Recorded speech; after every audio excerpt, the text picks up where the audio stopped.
Não sabeis que aquele a quem vos ofereceis como servos para a obediência, desse mesmo a quem obedeceis, sois servos, seja do pecado para a morte, ou da obediência para a justiça.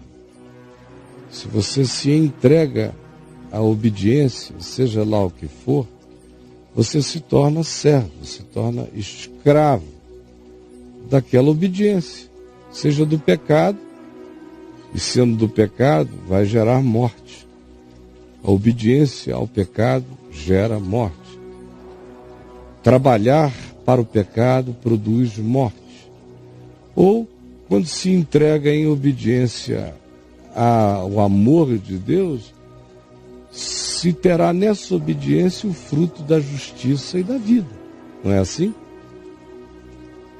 Graças a Deus, porque outrora, no passado, quando éramos escravos mesmo do pecado, viemos, todavia, a ser alcançados pela boa nova, e fomos constrangidos pelo Evangelho a obedecermos agora de coração ao ensino da palavra que nos foi entregue, conforme encarnada por Jesus, o Verbo de Deus. E ora, uma vez que ganhamos aquela compreensão e decidimos no coração obedecermos com sinceridade ao ensino do Evangelho e seguirmos a Jesus segundo o Evangelho, isso produziu em nós libertação do pecado. E uma vez que tenha sido verdadeiro e sincero e comprometido, foi nos fazendo e nos faz todo dia servos da justiça do reino de Deus. Você se torna cada dia mais naturalmente obediente à justiça do reino de Deus, que não é a justiça dos escribas e dos fariseus, e nem a do Supremo Tribunal, é a justiça da celestialidade, aonde o critério absoluto é amor, é graça, é compaixão, é verdade, é fidelidade, é justiça. Em amor. Falo como homem. E digo o que estou dizendo porque conheço a fraqueza de cada um de vocês e a conheço a partir da minha própria fraqueza. Da fraqueza que eu experimento e sei que se nós nos entregarmos em obediência a qualquer coisa, nós nos tornamos escravos da coisa a qual nós obedecemos. Ora, assim como todos nós, assim como, do mesmo modo que todos nós nos oferecemos e oferecemos os nossos membros, os nossos corpos, as nossas emoções, os nossos sentimentos, o nosso ser, para a escravidão da impureza, do desejo, da promiscuidade, do capricho, do hedonismo, da autogratificação.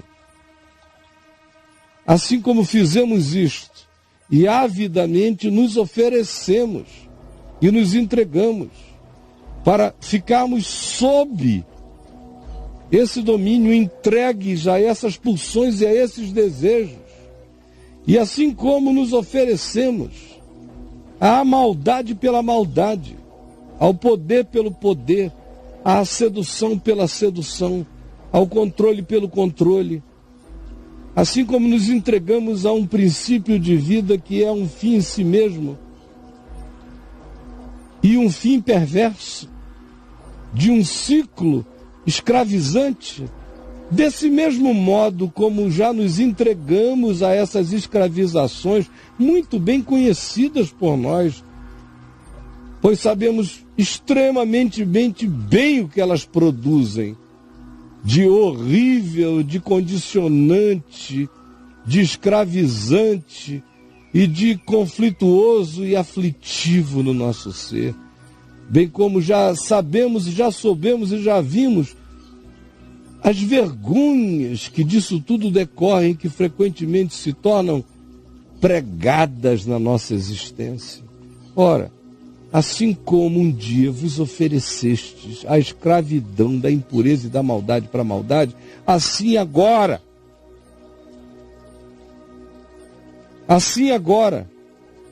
do mesmo modo como vocês se atocharam, se atolaram, se entregaram e disseram: aonde a carne quiser eu vou, aonde o desejo tocar eu vou, aonde a cobiça bater eu chegarei, aonde os meus pensamentos me levarem, os meus sentimentos me pulsionarem, nesta direção eu irei. Assim como vocês se entregaram tão avidamente e tão prontamente à maldade pela maldade, à cobiça pela cobiça, ao capricho pelo capricho, assim também, do mesmo modo, pelo menos, ofereçam-se agora como membros de justiça, como entes separados para o amor, para a fidelidade, para a verdade, para a mansidão, para o domínio próprio.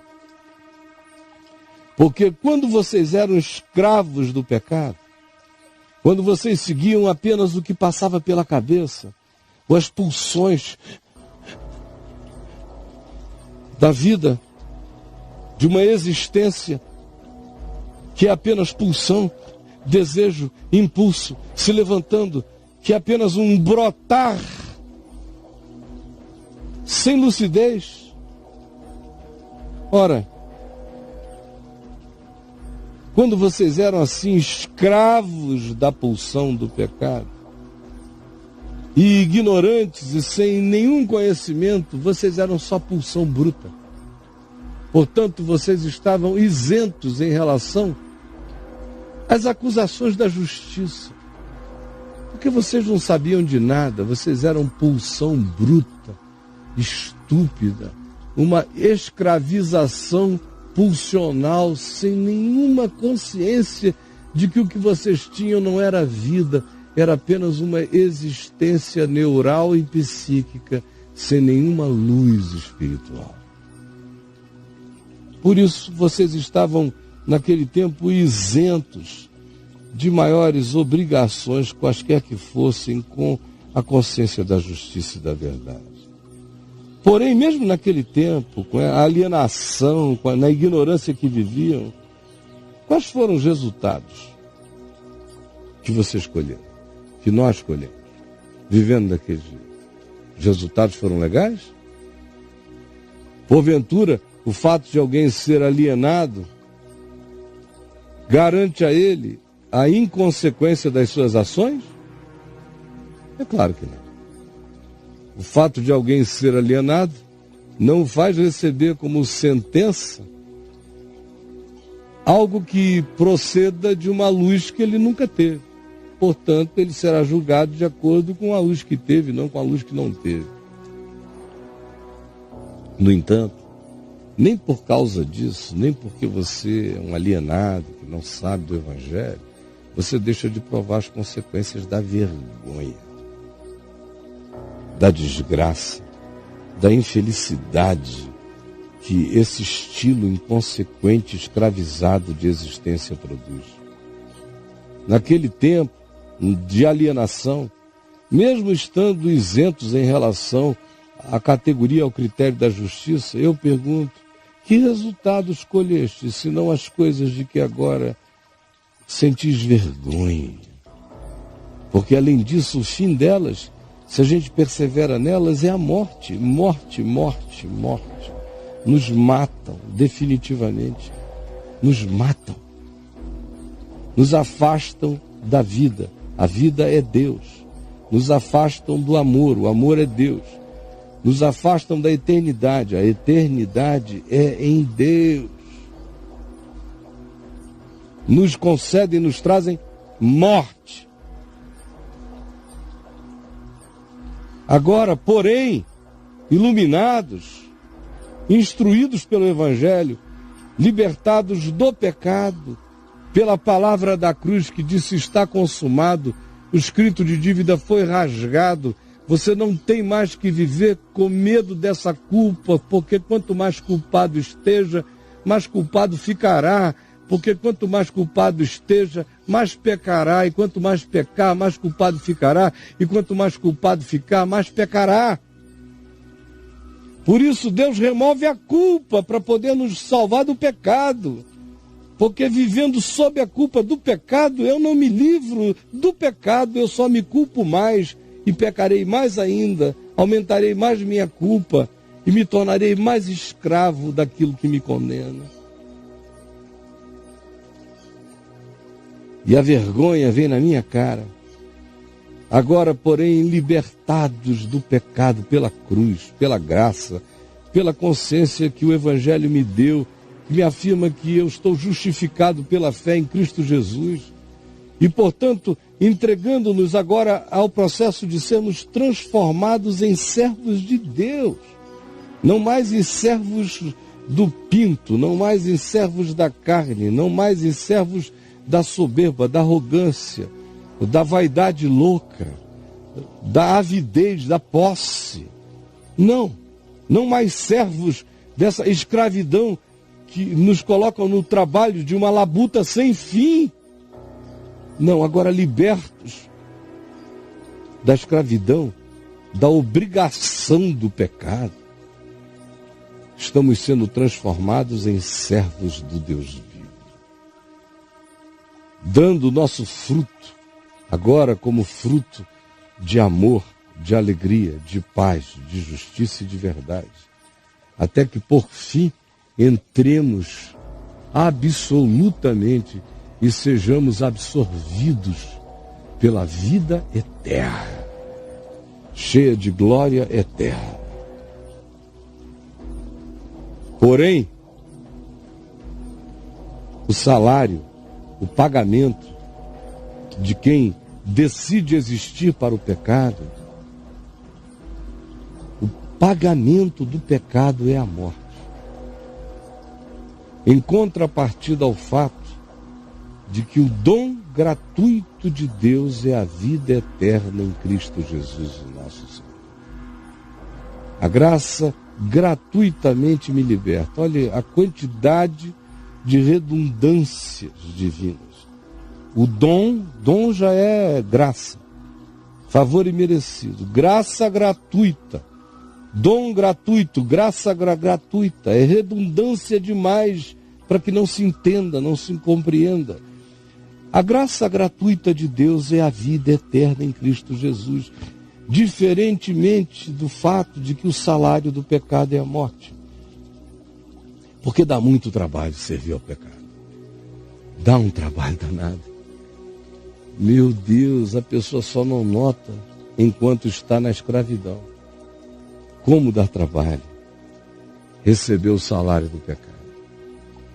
E no fim ser assalariado pelo pecado. O pecado diz: trabalha. Trabalha. Não. Nada de se preservar para coisa alguma. Você está aqui para se gastar. Aí o trabalho põe para você gastar alma, para você gastar neurônios, mentir. Meu Deus, mentir dá muito trabalho. O banco de dados que um mentiroso tem que ter para servir a mentira é extraordinário. Para ser escravo da mentira. O engano, a sedução. Você ser um operário da sedução é ser um escravo sem direitos. O dia inteiro em operação. Tem que seduzir. Você ser um empregado da hipocrisia. Que trabalho miserável. O sujeito viver o tempo todo se perguntando: o que será que eu mostro para esse? O que será que esse pode ver? O que será que ele não pode ver? O dia inteiro, que tensão horrorosa. Você servir ao adultério ao engano, à traição. Imagina que trabalho. É um trabalho miserável. Esconde aqui, esconde ali, sai daquilo, atravessa por um túnel, sai numa boca para ninguém ver. É muito labirinto. Que esforço miserável. É um escravo. Imagina esse povo aqui no Congresso Nacional, esses escravos do pecado no Senado e na Câmara. Os deputados só praticamente, com raríssimas exceções, ali só tem os piores escravos do pecado. Trabalhando o dia inteiro para cobrir, escamotear, não enganar, não deixar saber. É uma tentativa de camuflar a vida de guerrilheiro do engano, o dia inteiro, na selva da disfarçatez. É um trabalho enorme ser funcionário do pecado, escravo do pecado, e no final ainda ter como pagamento a morte. O que você vai ganhar com isso? Durante a existência, as coisas que vão trazer vergonha. Porque o amor de Deus não traz vergonha. O Evangelho não traz vergonha. A vida limpa, pura, justa e santa não trazem vergonha. Mas empregar-se na escravidão do pecado traz vergonha enquanto você já vai no processo de existir. E no final mata a sua vida. Morrendo tu morrerás. Morrerás mesmo. Seja o que morrer venha a significar. Morrendo tu morrerás. Não brinques disto. Aí você diz, e onde está o amor de Deus? É Ele que nos mata? Eu é que me mato. O salário do pecado é a morte, eu sei disso. Se eu escolho, eu me enveneno, eu me suicido, é decisão minha. É livre-arbítrio. E cada um escolhe. Cada um escolhe. E não tem apelação, não venha com tentativas de perguntar e por que Deus me deixou nascer. Enfie essa pergunta no fundo do seu rabo, você entendeu? Eu não aguento mais tanta disfarçatez e idiotice. Ai, Deus, querendo transferir para lá. Quem te mata é o teu pecado, é o meu pecado. Eu sou escravo do meu pecado. O inferno eu crio. Eu decido ir para lá. Eu vivo de modo a morrer, ou eu vivo de modo a viver. Eu existo de modo a morrer, ou eu vivo de modo a viver. Mas a escolha é minha e não me venha com perguntinhas de dizer, e Deus, por que me pôs aqui? Senão vou ter que mandar você de novo enfiar naquele lugar adequado, seu idiota. Eu ando cansado de ver as tentativas que você faz para tentar fugir do encaramento simples do fato de que você escolheu a sua existência, a sua escravidão, e o salário do que mata é a morte. Portanto, viva com esse barulho. E eu peço a Jesus que desenterre do fundo da sua ignorância essa desgraça que está plantada em você. Do contrário, o teu salário é a tua morte. Isso já está decidido. E não há apelação. E não foi Deus quem decidiu. Foi você quem escolheu todo dia. É por isso que naquele dia de juízo, de verdade absoluta, até o condenado ficará satisfeito com o seu juízo, porque não haverá disfarçatez nem apelação. Cada um saberá que chegou aonde intentou, que se plantou no chão que desejou e que viveu o seu livre-arbítrio conforme arbitrou. Seja homem, porque o Evangelho não vai tratar você como menino. Se você quiser conversar com a gente a propósito desse assunto ou de qualquer outro assunto que tenha chegado até você, até seu coração, pode começar a escrever para o nosso chat agora. E não adianta ficar escandalizadozinho, não. Pelo que eu concluí dizendo. Se você vier com argumentinhos, é lá que eu digo, atoche. e viva com as consequências, com esse seu supositório de mentira e de auto-engano, porque o Evangelho não vai tratar com meninos. O Evangelho faz adultos ganharem um coração de criança, mas faz todo homem ter que deixar de ser menino e se colocar em pé diante de Deus, viver com as consequências das suas escolhas na luz. É assim que é e não vai ser diferente. Não tem teologia que mude esse fato. É assim que nós todos responderemos à vida e ao autor da existência e a nós mesmos. E quem gostar, gostou. Quem não gostar, experimente, porque vai constatar que o que eu estou dizendo é absolutamente a verdade.